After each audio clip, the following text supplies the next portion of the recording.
it's Amanda here from Lolli Lulu Crafts, and today I have a card that was originally going to be an Easter card, but obviously for those of you that follow me on Facebook as well, you know that I had a bit of an emergency last week with Daisy, to say the least, so this card got put back a week, so apologies for that. Daisy, just if you are in the know of what's going on, she is doing a lot better, so thank you all for all your prayers and thoughts and love and blessings, so I appreciate all of that. But let's get crafting. And so on this card we are using the very vanilla Stampin' Up. This is a Stampin' Up card, by the way. We're using very vanilla cardstock and a variety of different inks, which I will list on the blog post. So if you want to know exactly the colours, what you need to do is go to the link below this video if you're on YouTube, and it will give you a link rather to the blog post, and that will have a list of everything on there for you. This is a stamp set called Beautiful Bouquet, and I'm just randomly stamping out the flowers onto the very vanilla, and it also comes, as I say, with the dies. What I didn't realise was not all of the dies quite match so like some of the leaves and things that I did, it didn't quite work, like, and the stalks there, they didn't actually, it doesn't actually match the stamp set, so I actually ended up cutting it out and then having to kind of ink over the top of those stalks, but the rest of it all worked out really good.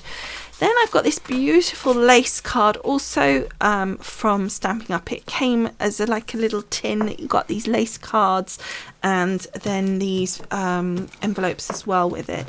So all I did was I backed it onto some Sahara sand cardstock, just using some spray adhesive, and then I just put a piece of scratch card on top and used my little roller here. This roller I only use for things like this, and that just makes sure that it was completely stuck down, and then obviously I cut it to size. It's definitely easier to do it this way in my opinion than to try and cut it to size and then stick it, because it's just impossible, I would say, to try and line it up otherwise. I then opened it and thought it just felt like it needed that extra bit on the inside, so I just took some wet glue and another bit of Sahara sand. I have some scraps in my little wallets. Again, if you've seen my lodge videos and my storage solutions, you'll know how I store my card, and it's got like these little wallets so I can keep all the scratch card, and so there were some odd bits and pieces there. So then I took this sentiment stamp, and this is from a Pink by Design, actually, Happy Easter stamps, and I just stamped Happy Easter. Now when I'm stamping stamps that are fine sentiments like this, and the same with this one, this is Trust God stamp set from Stampin' Up, I tend to not press very hard but stay there for a while so the ink just absorbs into the card, because with fine stamps, if you press hard, you end up with kind of a smudgy sort of sentiment rather than a very nice kind of fine line that you had. And then I had those lovely Spellbinders dies, and I just cut that Happy Easter out to make a nice little tag. So next I took my little stalks here and I'd put a piece of twine across. I haven't glued it or anything, and I'd already kind of done a design and worked out roughly where I wanted the different elements, and I put the twine across and then I stuck down those stalks just using some wet glue. I then put my flowers down again according to kind of roughly how I'd done it, and the leaves in the background, and I stuck some of my flowers had foam on the back and some of the flowers and leaves were just flat, and so I just went through them slowly but surely, just sticking them down, and you sort of have to work out which ones you need to do at what point, really, just because obviously certain ones might get in each other's way, and also, you know, the ones that are higher up, sometimes it's actually easier to do the foam ones first and sort of tuck the others underneath, because you can kind of position those sort of higher ones and kind of get them exactly where you need them. They're usually more prominent, and so you want to make sure you get those in the right place, whereas the ones behind are perhaps not so important.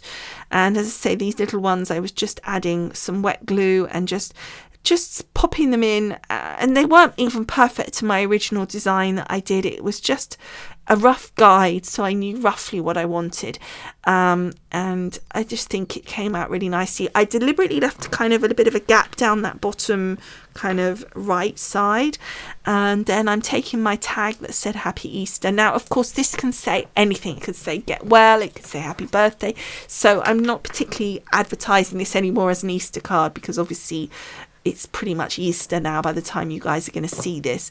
So I mean, I really think this could be used for anything. So I'm double knotting my twine just very lightly around those stalks, just so that it holds it in place. It's just to be sure that it really stays put, and then I'm threading it through one end of it through the whole of my tag. And that's just going to, again, make it have the illusion that the tag is actually attached to our bouquet. And then I'm taking, before I do any more, I'm taking the backing off my foam, and I'm not knotting or anything my twine at this point. I'm just positioning my tag where I need it.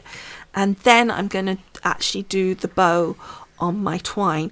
That way you get the tag exactly where you want it to be.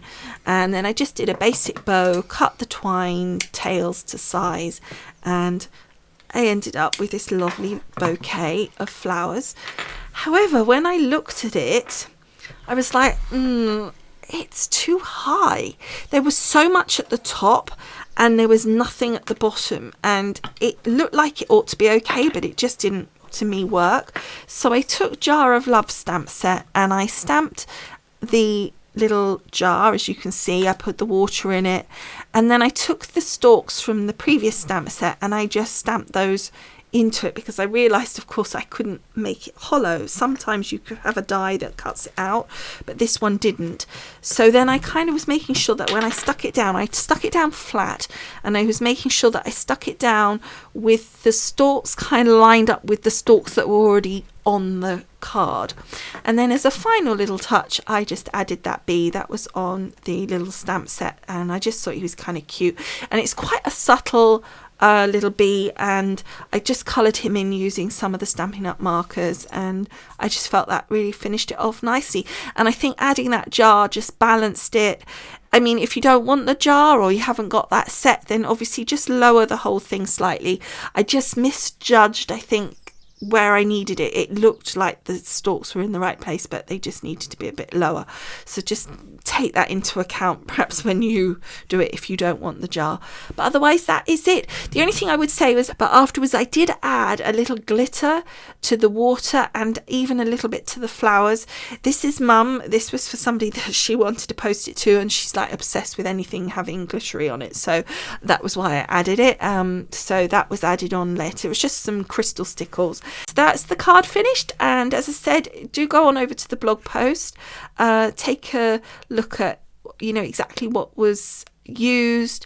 There's links to those products and also tons of photos of the finished card, etc, etc. All right, so I hope you've enjoyed this card, and I will see you again next week with another one.